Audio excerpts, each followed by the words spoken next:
Men Tolipova Robiya, Yangiyo'l shahar Lazzat mahallasi Samarqand ko'chasida istiqomat qilaman. 3 nafar farzandim bor. Prezidentimiz tashabbuslari bilan joriy etilgan ayollar daftariga ro'yxatga qo'yilganman. Ayollar daftaridan keng imkoniyatlardan foydalanib, tikuv mashinkalari bilan ta'minlandim.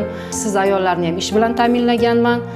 Ayollar daftarida kasbga yo'naltirildim. Tikuvchilik yo'nalishi bo'yicha va menga tikuv mashinkalari berishib, xona ajratishdi. Shu yerda kam ta'minlangan, boquvchisini yo'qotgan, hozirda ishsiz o'tirgan ayollardan 3 nafarini olib, tikuvchilik yo'nalishi bo'yicha ish olib boryapman.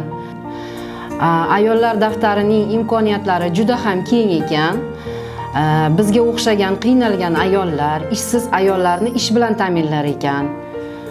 Mana men o'zim hozir ish bilan ta'minlandim, ishlayapman. Ayollar daftarini joriy etgan yurtboshimizga o'z minnatdorchiligimni bildiraman.